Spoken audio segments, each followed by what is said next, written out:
אוקיי. מה תאריכים? 29. Hello to everyone and anyone who is watching. This is Gabriel Raam giving interpretation to verse number 16 from the book of the Tao. Today is the 29th of July 2009, and with me Danny, and there might be a dialogue between us while I do the interpretation. I will first read the verse. Empty yourself of everything. Let your mind become still.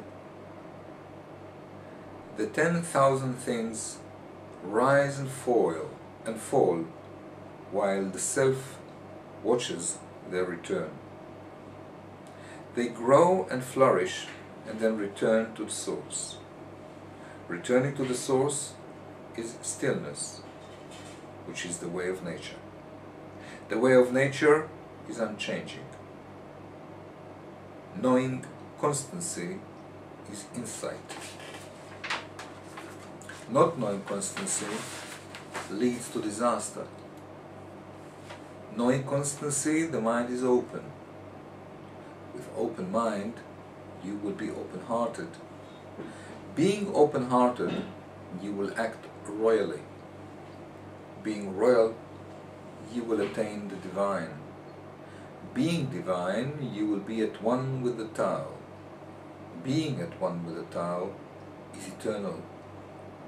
And though the body dies, the Tao will never pass away. Any comment you would like to make? Yes. Any observation? Regarding to last verses, I think it's a very optimistic verse. Full of hope. Full of hope, and it says your body might die, but if you will be at one with the Tao, then something of you will carry on somewhere else. Mm-hmm. So I'm surprised, because usually it doesn't give such candies. Yes.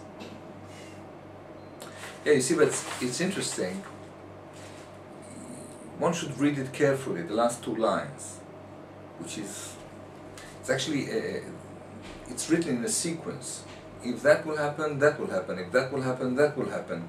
Yes. He's not giving a collage like it was before, bit here, bit there, and you need to put them together like a riddle.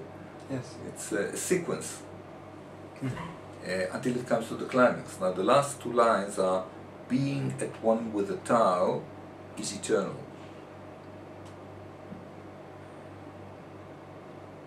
Now, it's interesting, see, being at one with the Tao is eternal. What? Okay. This is, it's hard to comprehend it. What do you mean? If you're, how comes he says maybe that your view on time depends on the state you're in. I lost you. If you're at one with the Tao, then you're eternal. If you're not at one with the Tao, you're temporary. See, but this is not what he's saying. Okay. Being at one with the Tao is eternal. He's not saying you are eternal. Okay. If you are one with the Tao. If you are one with the Tao, the fact that you are one with it is an eternal thing. Okay. It doesn't mean that you are eternal. The union with the Tao is eternal. I understand.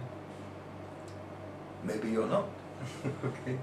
And then he says the last sentence, as though the body dies, the Tao will never pass away. It's not that you will not pass away. The Tao will not pass away. So if you unite with the Tao will never pass away. And you will be part of the Tao, but what about you? Okay, so it doesn't, it's not that... It's very clever, Yes. it's very clever. He's giving hope, but he doesn't guarantee anything. Oh, yes.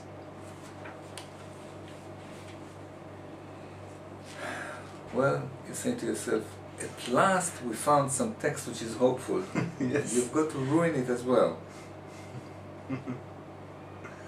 Okay, empty yourself of everything. What does that mean, empty yourself of everything? What do you mean by it?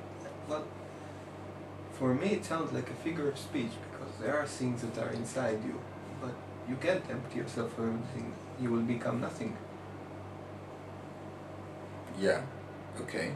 So You will become nothing. you can't empty yourself of who you are. You can't empty yourself of who you are? Who are you?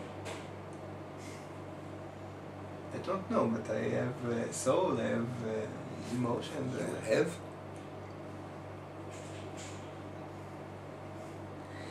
Well, it says empty yourself. It doesn't say empty yourself of your soul, empty yourself from feelings. It says empty yourself of everything. Okay. So he's saying whatever is in you shouldn't be in you. Okay. And it's interesting because I thought about it this morning. Usually we are full in our mind of thoughts. Our mind is never vacant. Mm-hmm. We never have quiet in our mind. All the time, I would say, few hundred thoughts are roaming all over the place. Yes. And even when we go to sleep, then the wild, mad horses and dragons of dreams take their place. Mm-hmm. But the mind is never quiet. The emotions are definitely full of activity and action and not empty. Mm-hmm. And all the time emotions are coming and going and whirling, and people are not aware that there is so much going on in the emotions because we don't know anything else. Yes. And then you've got the stomach and the motoric aspect, and be all the time moving, and be all the time at motion, and the stomach is all the time full. Now it's full with, we hold things in our stomach against people, we swallow things, and we hold things inside. You know, you've got this expression, I've got a full belly on you. Yes. And also when it comes to food, then there is this craving from the stomach all the time to be full. Yes. And when he says everything, it's true, because we put to the stomach almost everything. Every kind of drink which is possible, every kind of herb and pill, and we are a big space which is never satisfied, wanting actually to put everything inside our stomach. And then we have our sexual organs and sex drive. Well, this is definitely full all the time with stimulation and provocation, and it's not only that people are behaving in a sexy way with clothes and with eyes and with all kind of rumors, also objects are reminding us of sexual organs. So actually almost everything that we see is a provocation to our sex drive. So they all cooperate. The thoughts, the feelings, and the stomach all cooperates. The sex part all in cooperation of not allowing space inside you. Yeah, but you see, I wouldn't say that the fact that all of them are full and noisy and chaotic, it doesn't mean that there is a cooperation between them. Because everyone has got their own brand of noise and cacophony. It's like you've got 4 different rooms, Yes. and in one you've got wild animals, and the other you've got jazz players, and the other you've got very busy newspapermen, and all they've got their own kind of Okay. madness. So you think, empty yourself of everything. Yourself means what is in you from everything. So, and comes, and you should come to the point that you are vacant. So, the value of the Tao and the Zen afterwards is for us to become a vehicle, for us to become a pipeline. And we need to see ourselves as a pipeline. The existence of a pipeline is not in what there is in the pipe, but the fact that there is nothing in the pipe, so something can go through the pipe. But it can go not to stay. It can go through, so something else can go through. So the service that the pipeline gives is by offering concrete borders which close on emptiness. Okay. The fact that there is a combination of concrete form which closes emptiness allows passage. I understand. So a human being should allow passage. But when the human becomes an end unto itself, and it's divorced from what it is supposed to do here, which is to pass things from point A to point B, then it fills itself with things which block the passage.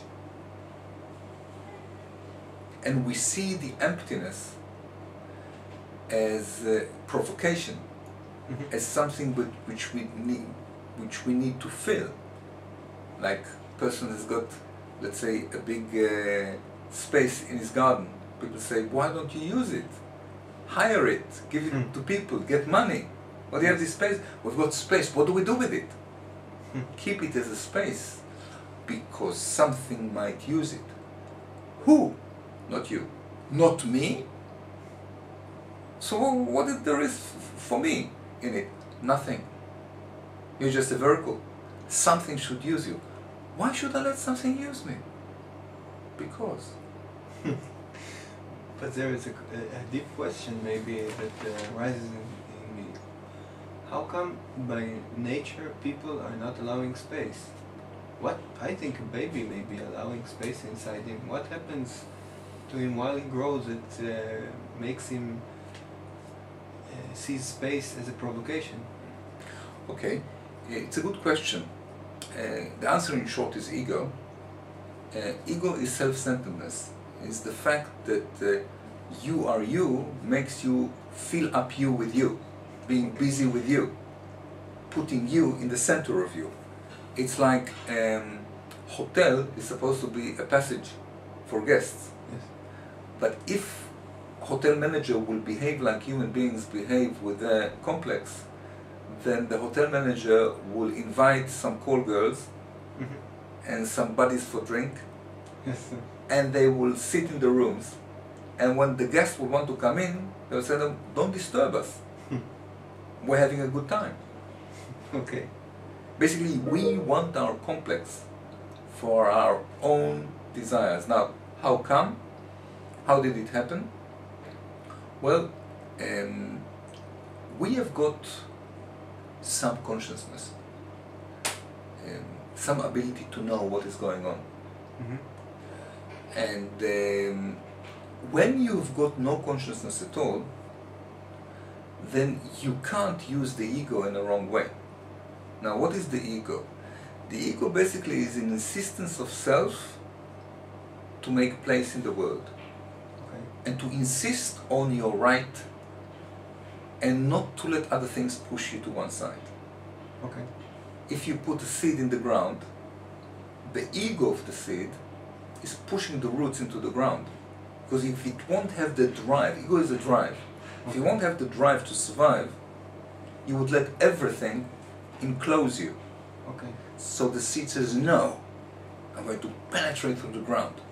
But when it's got a hold in the ground, the ego should cease. And then a higher thing should develop, which is happening by itself in combination with the forces of nature. But human beings, because of consciousness, they don't want to let go. I understand. We are saying as a kid, I can get what I want. It's great. I've got the consciousness which will allow me to get what I want. I will never stop to get what I want. Now, if you will be not conscious, after a while the ego will wither. Yes. After a while, the child, the age of 12, 13, will have its place in the world, it can manage, Yes. then it could rest. It can become empty. But the ego became over-dominant because it uses its consciousness for its own means. So the consciousness becomes the slave unit of the ego. I understand. I've never saw it so clearly and so vividly. Well, you asked a good question. So an animal or a seed or a plant all know its place. They don't know anything.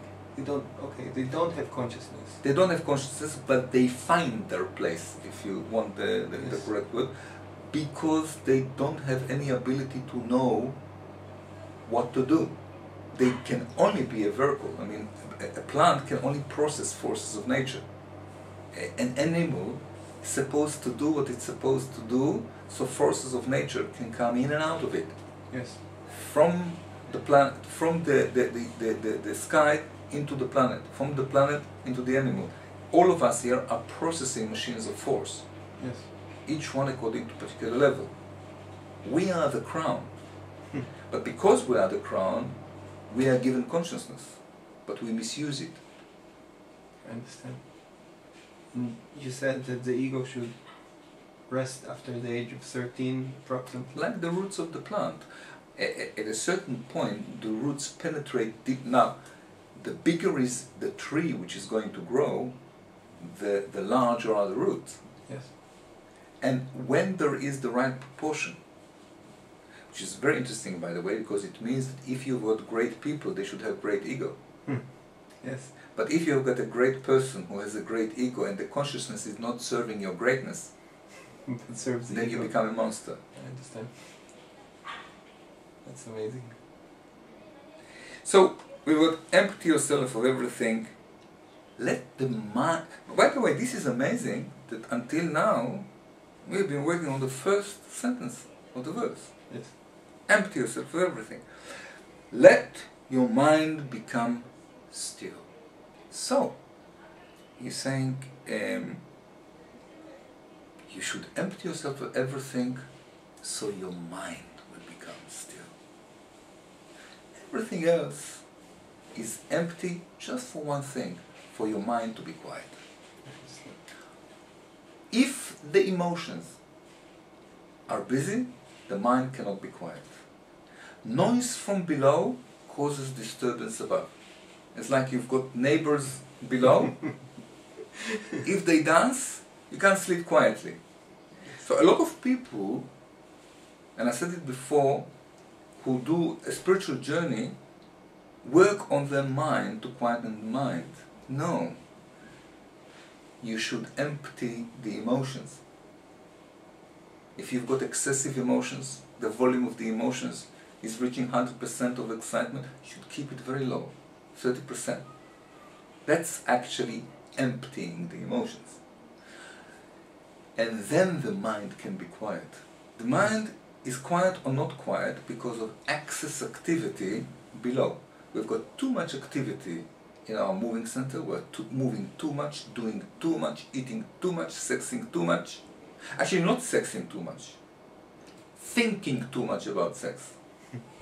If we will sex more than we think about sex, we will be empty sexually. The fact that we think about sex more than we do it makes us full of sex. So, you can do one thing. You can either become a rabbit, which means you think about sex all the time, which is what everyone does, whether they admit it or not.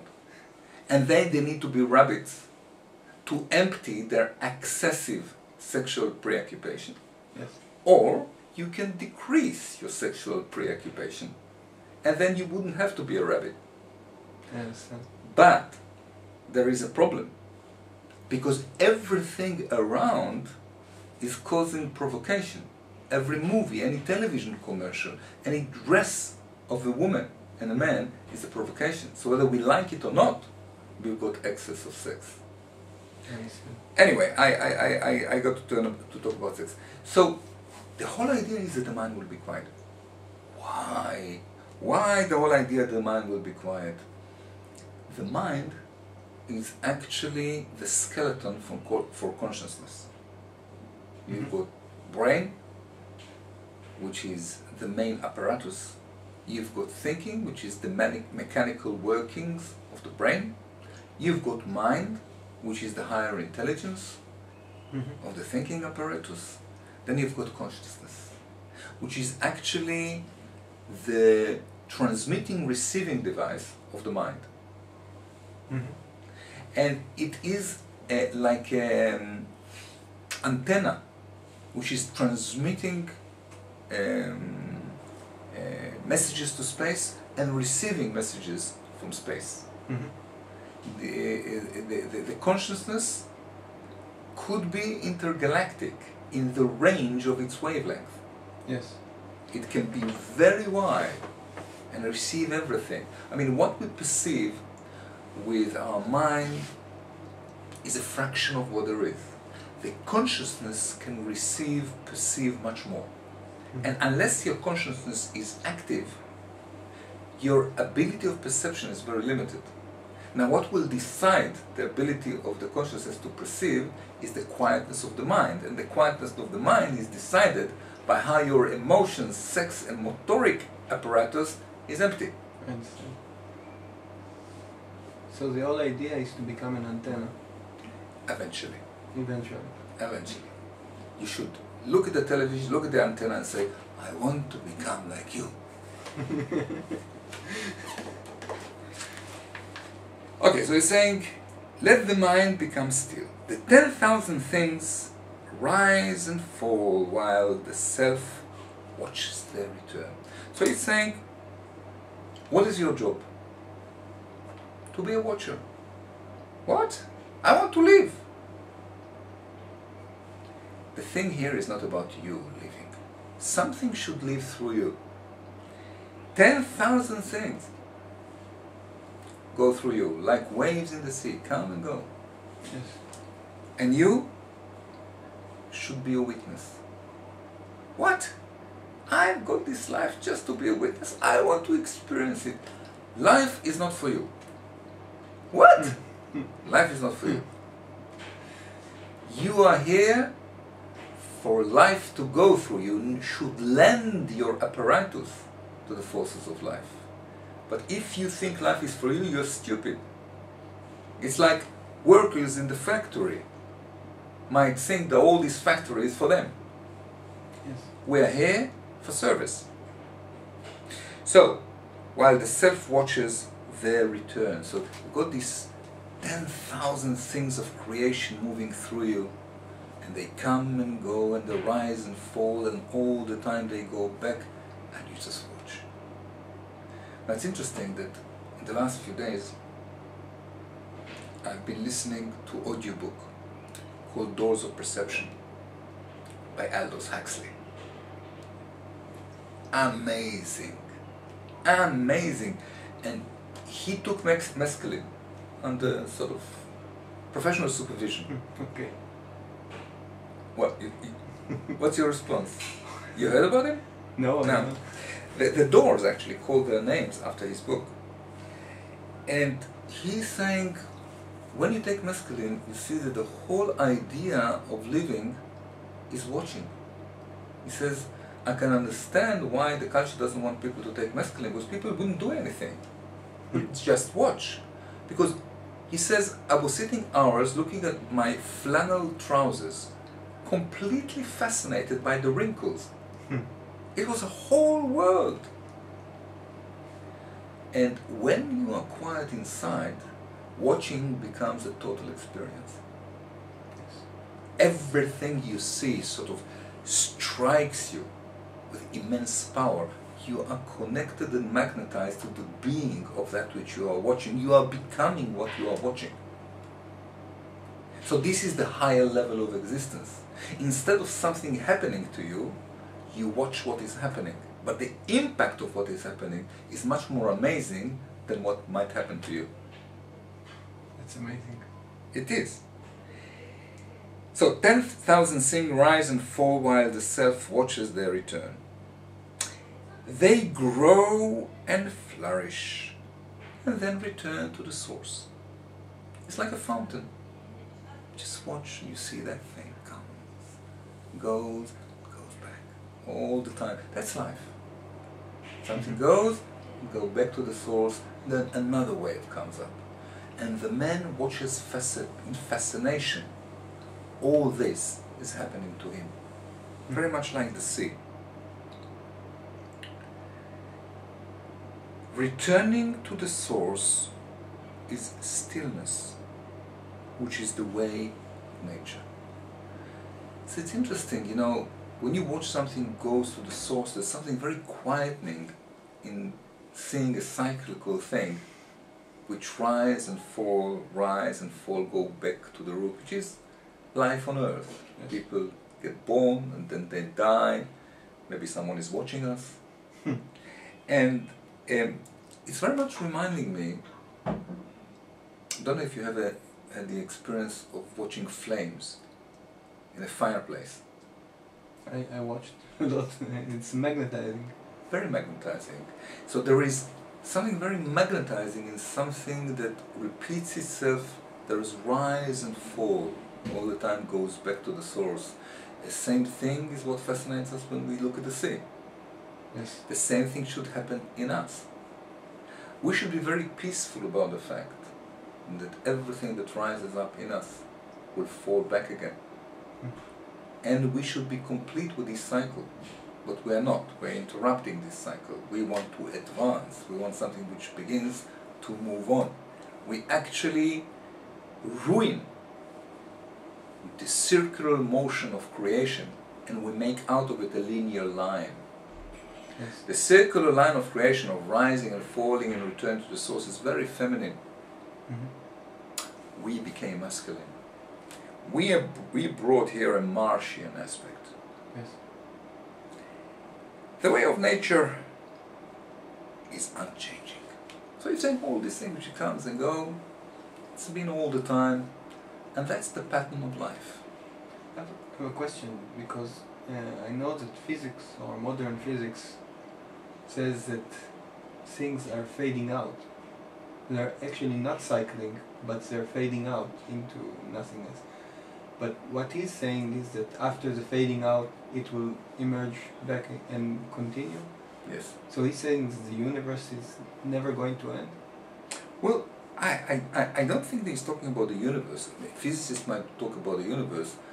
I don't think he thinks himself to be an astronomer, but he's basically talking about the phenomena of life here in nature. This is what he's talking about. Okay. Right?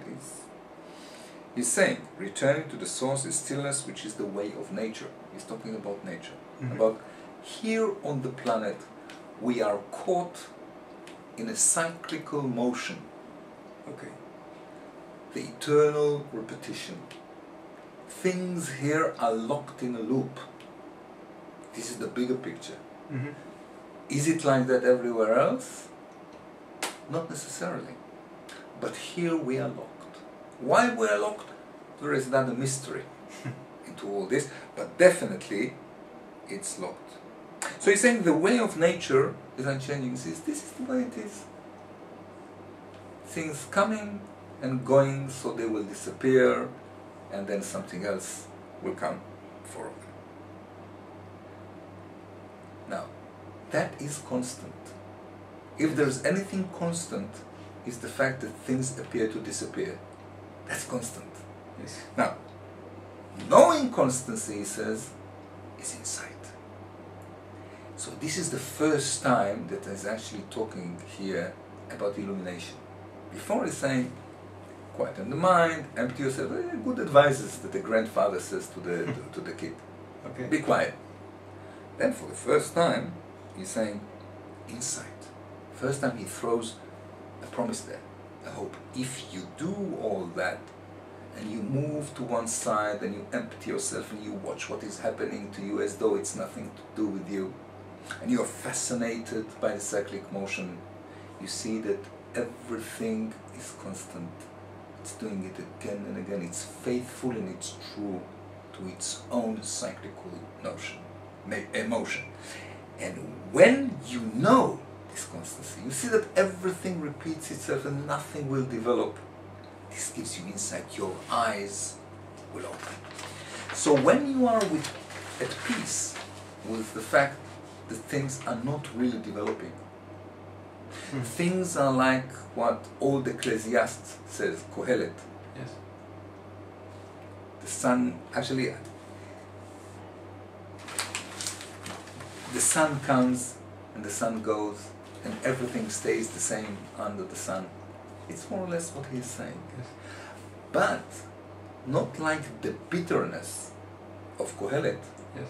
He's saying, if you see the futile nature of nature and human life, this will open your eyes.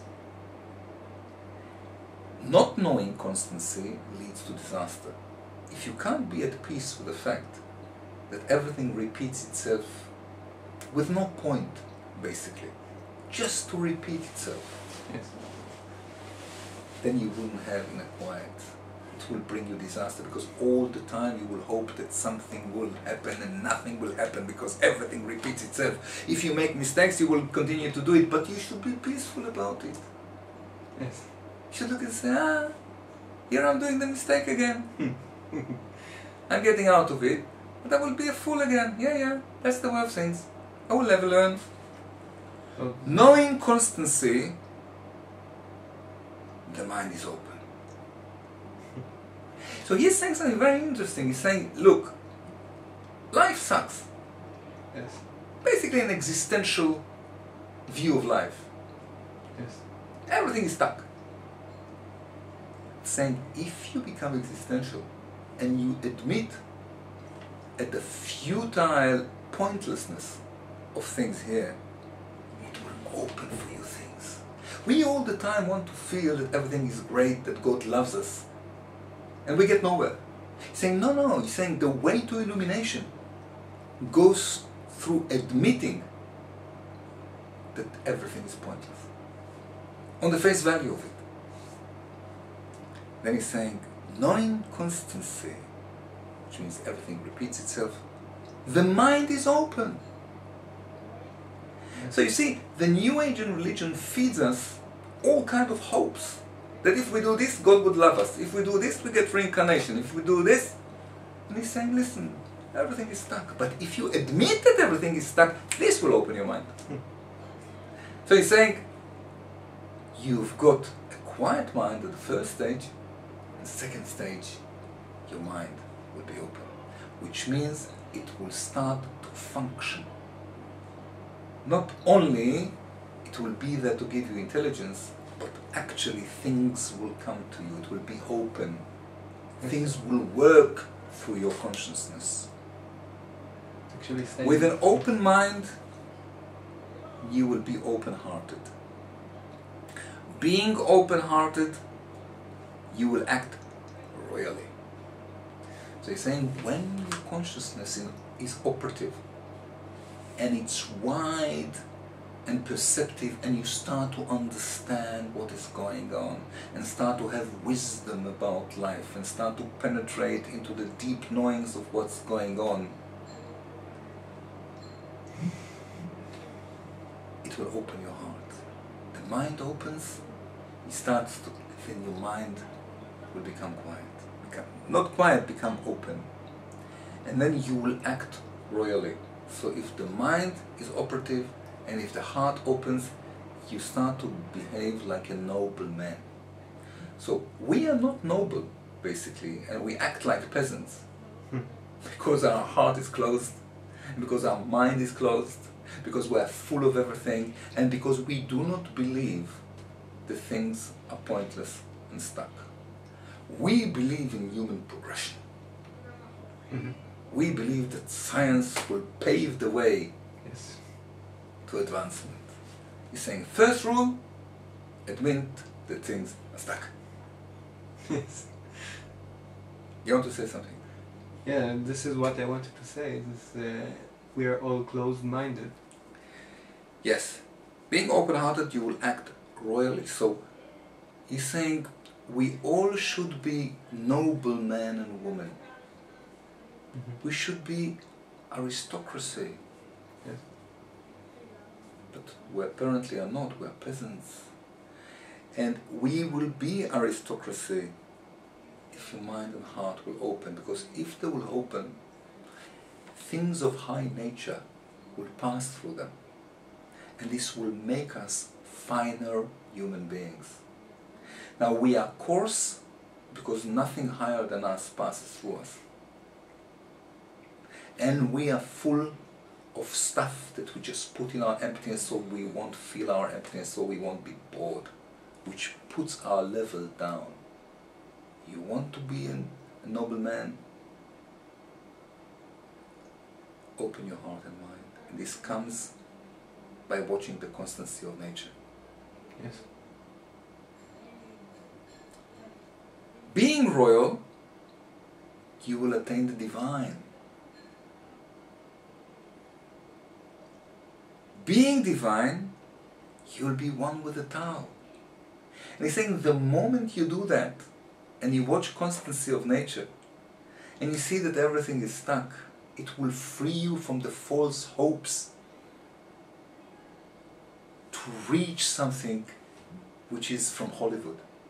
But if you give up Hollywood, admit that we all have the same destiny, and basically it's going nowhere, because nature uses us for its own ends.